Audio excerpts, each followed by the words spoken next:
Salut à tous les skippers, aujourd'hui on se retrouve dans ce magnifique panorama au Pays Basque dans les Pyrénées pour vous présenter la vidéo du porte-matériel Jacquard. C'est vraiment une vidéo centrale pour nous parce qu'on va essayer de tout vous expliquer pour essayer de lever un maximum de questions. Bon, vous inquiétez pas, on sera toujours dispo pour y répondre. Alors aujourd'hui on a de la chance parce qu'on est en compagnie de deux skippers. Donc Victor avec ce van ici, un T5 double porte, donc on va pouvoir montrer comment ça fonctionne avec les doubles portes. Et Gaëtan que vous connaissez sous le nom de Le Van Tourne, qu'on revoit à chaque fois sur notre Instagram, avec un T6 de chez Stylvan, en configuration bien off-road. D'ailleurs il est beaucoup mieux passé que nous ici pour arriver jusqu'à ce point.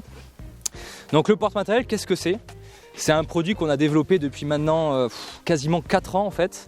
Avec Pascal, mon associé, et le but en fait c'était de pouvoir faire un produit qui nous permettait de tout emporter en van parce qu'on est tous les deux utilisateurs de van et on ne trouvait aucune solution qui nous permette d'emporter ou des vélos, des skis, des caisses, des roues de secours, enfin voilà, tout ce qu'on a besoin, de l'eau, tout ce qu'on a besoin pour partir en van tranquillement. Donc en fait c'est un produit qui se place à l'arrière du van comme vous pouvez voir, qui a deux bras qui peuvent s'ouvrir à 180 degrés, ça vous permet de complètement dégager l'espace arrière du véhicule. Et c'est un système en fait qui est 100% modulable. C'est-à-dire que là, vous allez pouvoir le voir après, on a une configuration d'accessoires et de modules à gauche, une ici qui est différente et encore une ici qui est différente. C'est infini en fait. Vous pouvez avoir des modules à gauche différents, des modules à droite, et ça s'adapte à vos besoins. Typiquement, là, on retrouvera un porte-ski que moi j'utilise l'hiver, alors que l'été, j'utilise plutôt un porte-vélo avec une douche solaire. Là, on peut avoir une caisse, mais ça, j'y reviendrai plus tard.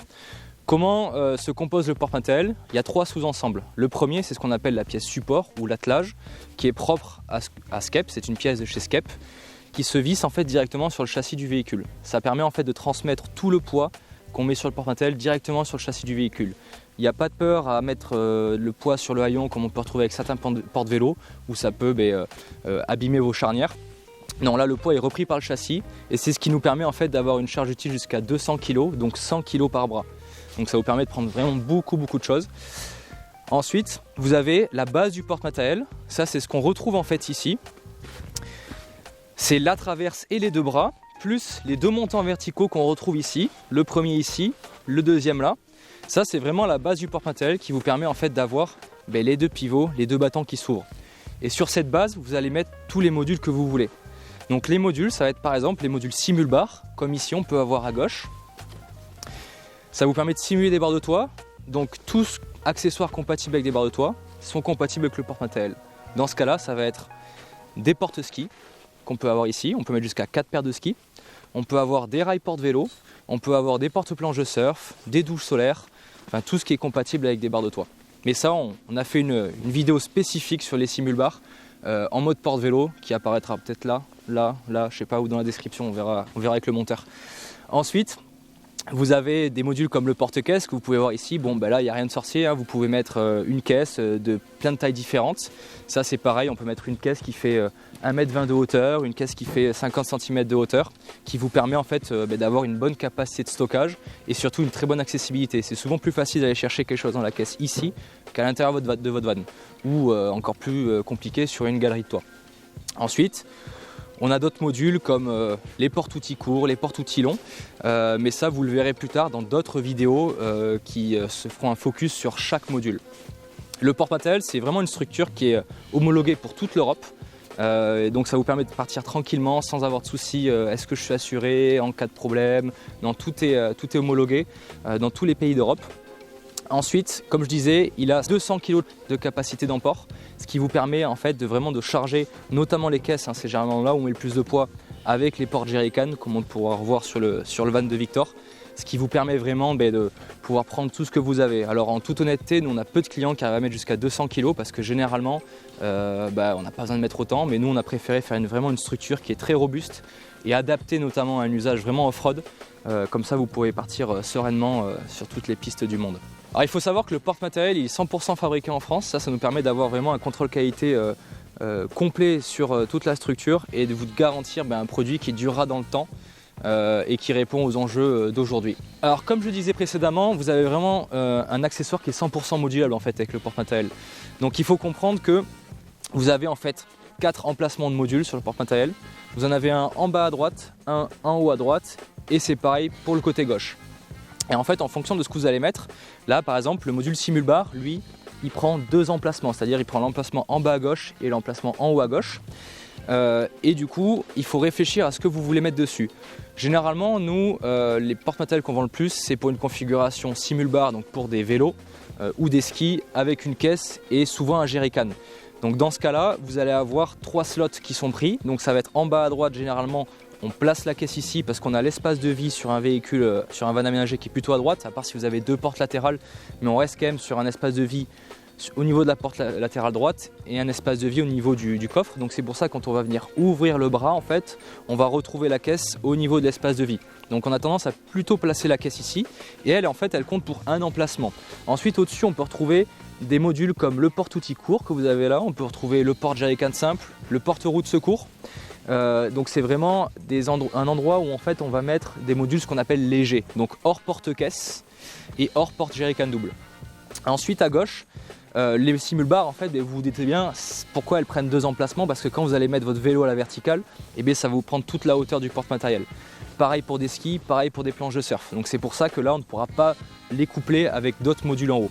En revanche, ce qu'on a mis depuis environ 1 an sur le dernier proto du porte-matériel, c'est ce qu'on appelle les supports d'accessoires en fait. C'est cette barre qu'on va retrouver ici et une barre qu'on va retrouver en bas. Et en fait, ça, ces supports d'accessoires, ils vont vous permettre de caler tout ce qui va être des accessoires, on va dire, relativement longs qu'on va retrouver sur le porte-matériel.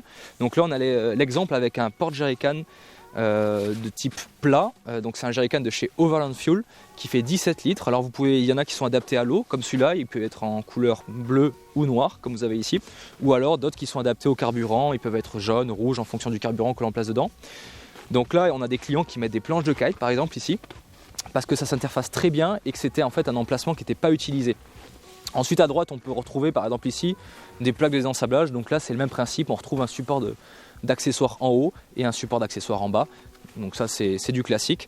Donc après, c'est à vous de vous faire votre propre configuration. Si c'est du standard comme ça, là, il n'y a pas de souci. Si c'est des choses un peu plus spécifiques, comme des planches de kite, comme une table, en fait, il suffit de nous demander les dimensions que vous avez.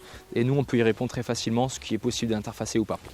Alors il faut savoir que le porte-matériel, c'est une structure, comme je disais, 100% modulable avec nos modules, mais aussi avec les modules que vous pouvez vous faire vous-même en fait. On a prévu en fait des écrous qui sont sertis partout dans la structure, donc on va retrouver sur cette face du tube, la face de derrière, sur ce tube-là, on va retrouver sur les bras, ce qui vous permet en fait de faire vos propres modules. Mais c'est aussi pour nous parce que le porte-matériel en fait c'est une base qui va évoluer dans le temps, dans le sens où vous allez pouvoir mettre tous les prochains modules de la SCEP. Là par exemple on a fini de développer le porte-moto, le module hamac, le module pour avoir de l'eau en fait accessible avec un robinet depuis un jerrycan, et ça en fait on se reprend énormément sur ces inserts qu'on peut retrouver partout dans la structure. Donc vous, je sais pas, si demain vous avez besoin de mettre un porte-canne à pêche sur votre porte-matériel, si vous bricolez un tout petit peu, ça va être très simple de l'adapter en fonction de vos besoins. Sinon après, pour des questions très spécifiques, vous pouvez rejoindre notre groupe de co-création sur Facebook qui s'appelle SCEP Co-création, sur lequel en fait vous pouvez poser vos questions, savoir si des utilisateurs ont déjà fait le montage que vous souhaitez. Et ensuite, nous on recentre en fait toutes les idées de nos utilisateurs pour derrière développer en fait des modules qui correspondent à vos besoins. Alors il faut savoir que le porte-matériel est toujours livré avec ses éclairages et son support de plaque qu'on peut retrouver ici.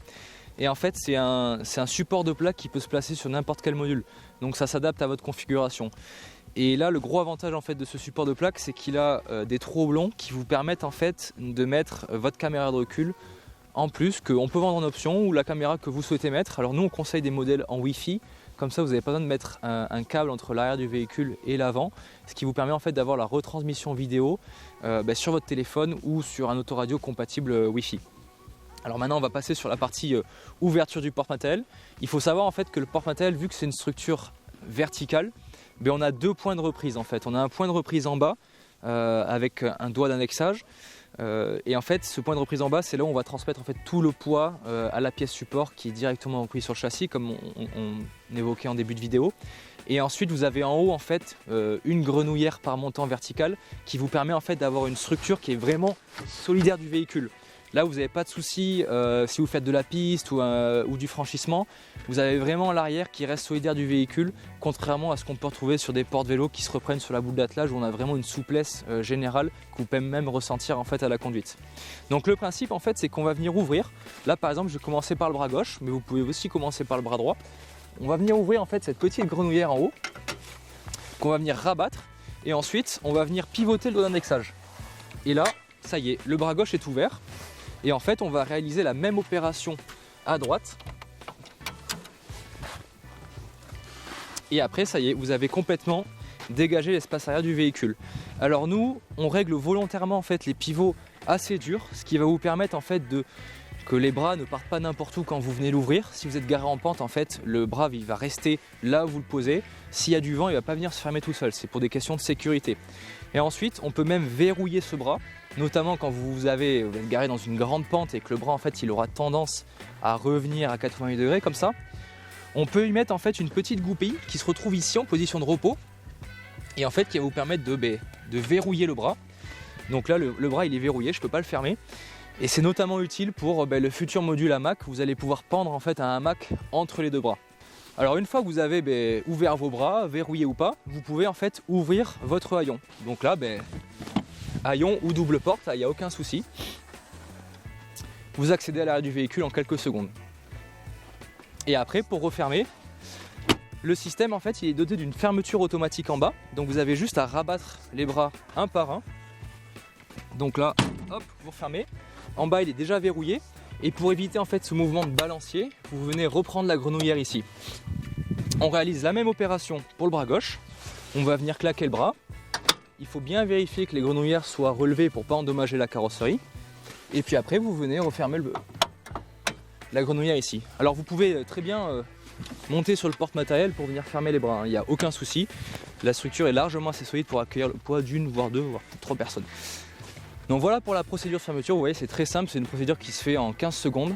Donc ça n'impacte pas vraiment le confort de vie du van, contrairement à beaucoup de solutions déjà existantes sur le marché. Allez, maintenant on va passer à la présentation des vannes des deux skippers qui nous accompagnent. Allez, on se retrouve avec Gaëtan, alias Le Van Tourne, sur les réseaux, notamment Instagram, qui va nous présenter rapidement son van quand même, pour que vous puissiez voir sa configuration et puis surtout son porte-matériel et les usages qu'il en a avec. Pas de souci. Alors moi, mon van, c'est un T6, un Volkswagen transporteur. Donc moi, je l'ai pris en 4Motion, donc vraiment pour barouder, c'est l'idéal, c'est le top, même pour venir sur un spot comme ici. Un régal parfait. Beaucoup plus facile que nous d'ailleurs. Ouais, vous avez dû chaîner, moi je suis passé tranquille, à l'aise. Et donc c'est un véhicule aménagé donc par Style Van. C'est un Equinox 4. Donc voilà, j'ai 4 places à l'intérieur, 4 couchages et le lit fixe à l'arrière en transversal. Et donc je l'ai souhaité l'équiper du module, du porte-matériel SCEP. Parce que j'avais surtout beaucoup besoin d'emmener les vélos. Ça, j'avais besoin d'un porte-vélo et quelque chose de costaud. Alors parfait, le module porte-vélo. Et après j'ai pu ajouter différents modules en fonction de mes voyages ou des saisons. Donc là j'ai le module porte-jerrycan avec de l'eau, c'est un jerrycan pour l'eau, et le porte-roue. Donc là la roue de secours est vachement plus accessible ici que si elle était sous le véhicule. Surtout quand tu es tanké dans un endroit où tu as le véhicule qui est posé, tu dois aller chercher ta roue de secours dessous, c'est impossible. Hyper facile de venir la récupérer. Et aussi mon van il va évoluer, il évolue tout le temps. Donc peut-être qu'un jour je vais passer en suspension pneumatique, donc l'emplacement roue de secours sera monopolisé par ce système. Donc d'où l'avantage d'avoir vraiment la roue de secours à l'arrière, donc ça c'est top.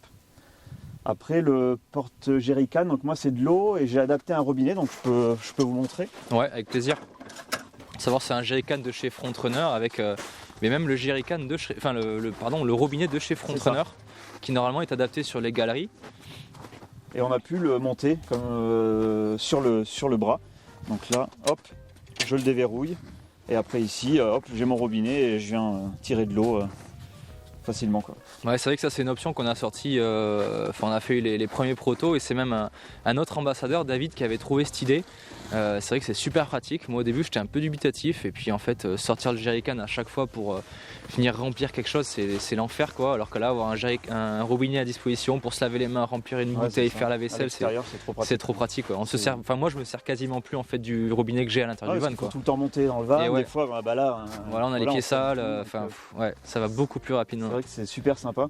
Et c'est l'avantage moi que je trouve vraiment sur ce porte-matériel, c'est qu'on peut vraiment adapter ce qu'on veut. Si on a une idée, ben on a, comme tu disais, les emplacements pour venir se mettre, ou on peut même voir en créer, si vraiment on souhaite. Bon, moi, sur mon van, j'ai eu peur de rien, enfin j'ai percé pas mal d'endroits. Et donc sur le porte-matériel, finalement, c'est un peu la même utilisation que j'en ai. J'aime bien le faire évoluer. Par exemple, j'ai aussi adapté un peu l'éclairage. J'ai rajouté des feux de recul. Ouais.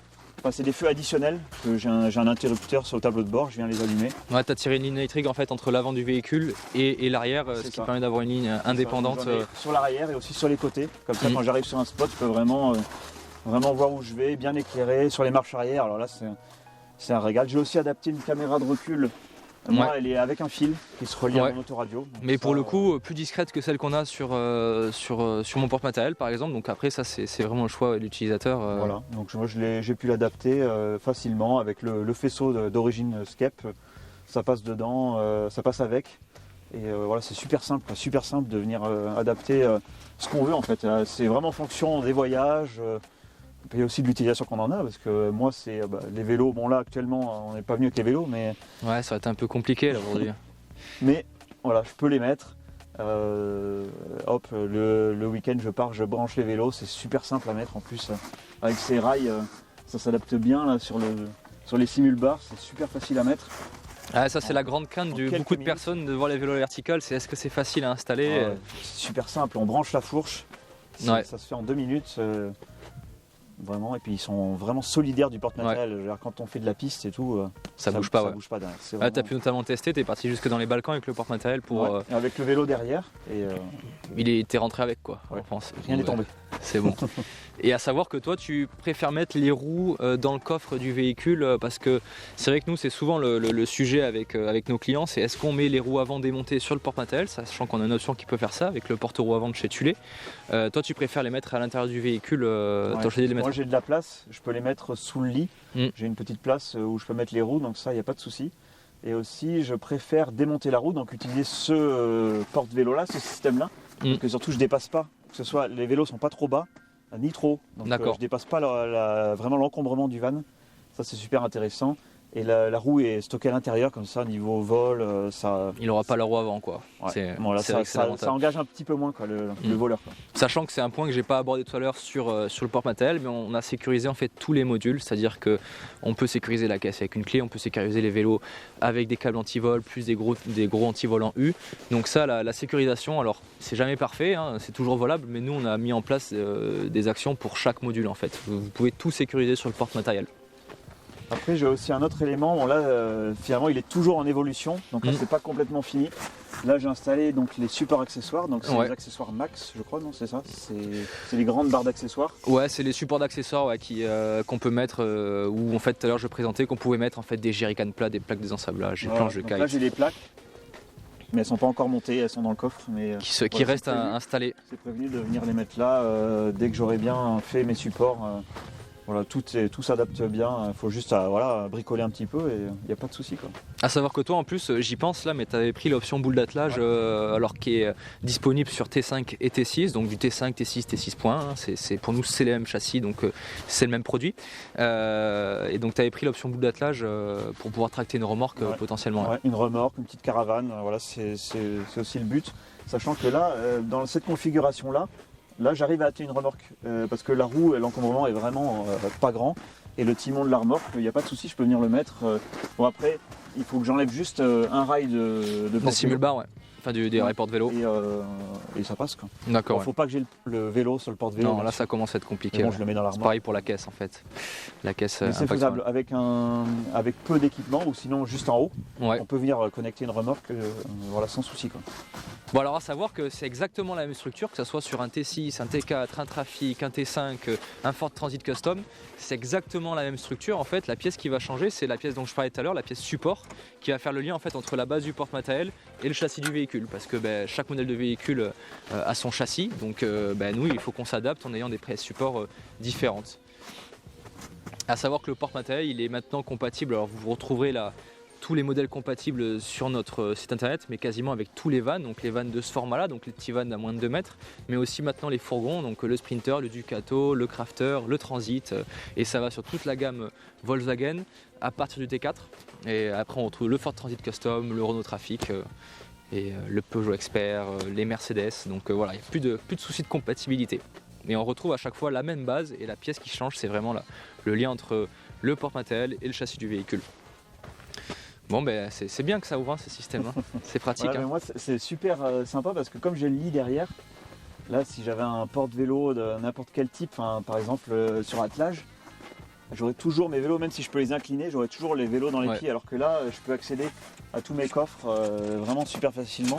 Je peux même laisser, en général j'ouvre mes bras, puis il reste ouvert le temps, même la nuit. Moi c'est pareil, je le ferme. Il reste tout le temps ouvert comme ça, moi je peux ouvrir, fermer mon rayon hyper facilement. J'ouvre le soir et tu fermes le matin quand tu veux partir. Voilà, exactement. Et là j'ai accès facilement, et même c'est surtout que moi j'ai mis chez Stylvan la douche extérieure, elle est située ici. Ouais. Comme sur de nombreux aménagements, donc tu peux mettre ton rideau de douche. Mon rideau, et puis là je peux me doucher, tu suspends la serviette. Et let's go quoi, c'est cool. Alors c'est vrai qu'aussi le porte-matériel ça vous offre une surface en fait pour pendre plein de choses. Vous pouvez pendre en fait une corde entre les deux bras pour faire sécher du linge. Ça je vous en ai pas parlé tout à l'heure, mais le module porte-caisse, on fera une vidéo vraiment spécifique à ça, mais ça vous permet en fait de faire la cuisine dessus. Donc vous avez juste à poser un réchaud dessus, vous aimantez des ustensiles avec des aimants accrochés sur le porte-matériel. Ça vous permet d'avoir une vraie cuisine en fait déportée à l'extérieur, et vous n'avez plus de soucis de est-ce que je mets des projections d'huile à l'intérieur du véhicule. Là il n'y a plus de soucis. Moi j'ai une planche en inox que je mets sur la caisse et puis je fais cuire n'importe quoi et j'ai pas peur de salir à l'intérieur du van. Je crois qu'on a fait le tour. Hein. Bah ouais, je sais pas si t'as des trucs à nous dire, peut-être dans de prochaines vidéos, peut-être un jour on fera un petit van tour, je sais pas si ça peut intéresser là, un petit T6 4Motion, blocage de différentiel avec pas mal de modifications. Surtout qu'il a évolué, parce que je sais que mon van il apparaît sur aussi une autre vidéo sur la chaîne de Instant Van Life, ouais. Donc si vous voulez le voir, après c'était une vidéo il y a un peu plus de 2 ans je crois maintenant, donc comme le van évolue beaucoup, voilà, j'essaie un petit peu de le faire. Bah ouais, d'améliorer en fonction de tes besoins, ouais. Donc si vous voulez voir vraiment comment est le van de Gaëtan, n'hésitez pas à le mettre en commentaire. Et puis nous après on essaiera de faire une petite vidéo rapidement. Ouais. Pas de soucis. Ok, parfait. Bon, merci. On passe au van de Victor, non ? Ouais, on va passer au van de Victor. Donc on va faire un petit switch de caméraman là. Et puis on se retrouve directement sur son van, sur son T5 avec double porte.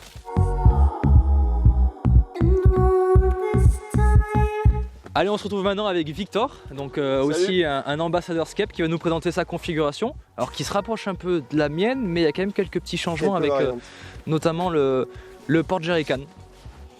Ok, alors moi ce qui était un peu essentiel sur le porte-matériel, c'était le porte-caisse, notamment pour tout ce qui est chaussures de rando, tout ce qui est équipement qu'on peut salir, que je voulais pas forcément avoir dans le van.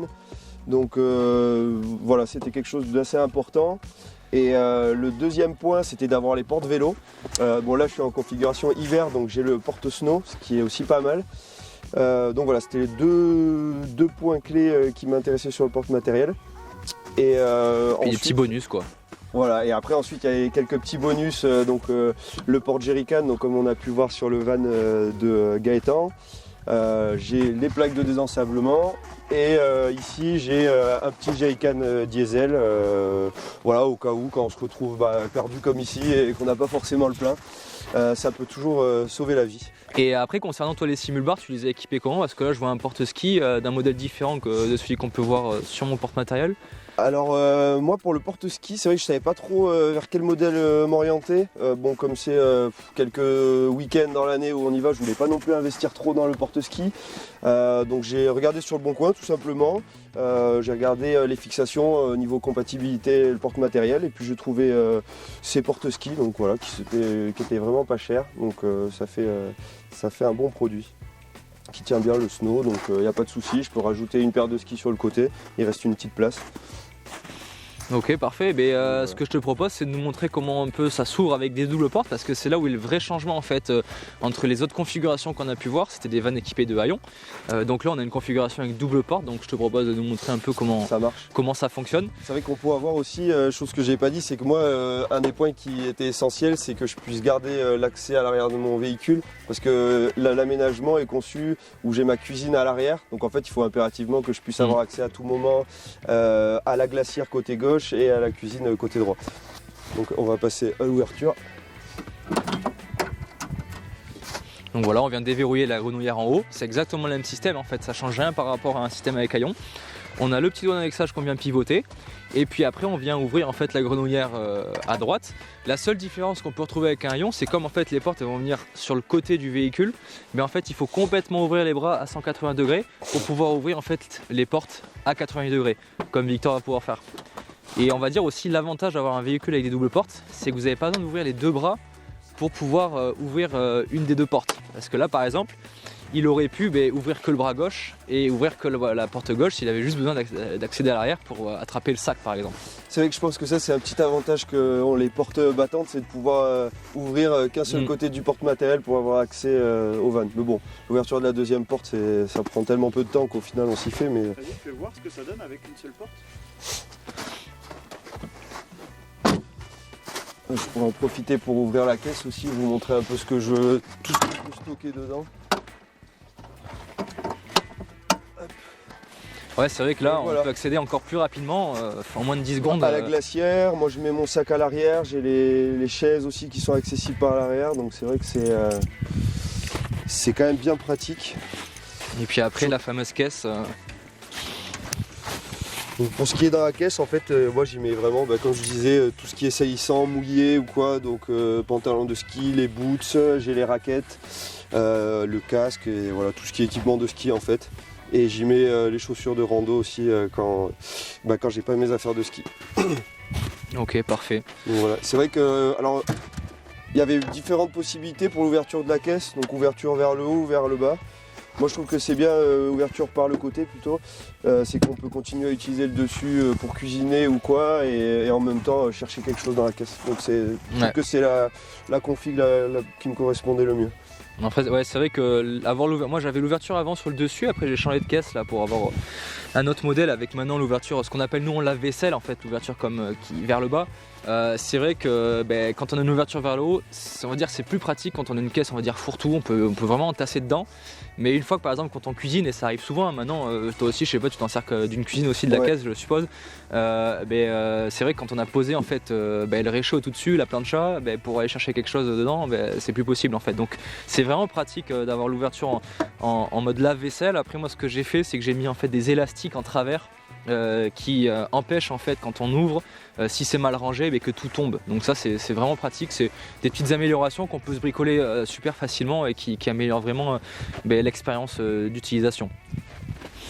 Ouais. C'est ça aussi qui est pratique avec le porte-matériel, c'est qu'on peut vraiment le moduler avec aussi des envies personnelles. Donc voilà, moi j'ai quelques idées encore, donc j'ai pas pu réaliser parce que je suis fraîchement équipé, mais c'est quelque chose auquel je pense et pouvoir créer des petits accessoires en fonction de ses besoins, de ses activités. Donc, Bon, parfait, je pense qu'on a fait le tour. Si vous avez aimé la vidéo, n'hésitez pas à liker, à mettre surtout vos questions en fait, que vous avez sur le porte-matériel pour que tout le monde puisse bénéficier de la réponse qu'on vous fera. N'hésitez pas à la mettre en commentaire ou à nous contacter sur contact@scape.life ou sur les réseaux Instagram, Facebook. Et aussi si vous voulez prendre part en fait, au développement du porte-matériel en proposant vos idées, vous rejoignez le groupe Scape Co-Création sur Facebook pour qu'on puisse échanger sur ce produit qui n'est qu'en début de son évolution et qui va beaucoup évoluer dans le futur. Nous on va se quitter là parce que ça commence pas mal à cailler là, ça commence à faire froid. Ouais. On avait le soleil au début mais là c'est terminé. Donc à la prochaine et puis on se retrouvera sur une prochaine vidéo de présentation de modules du porte-matériel Jacquard. Allez, à la prochaine.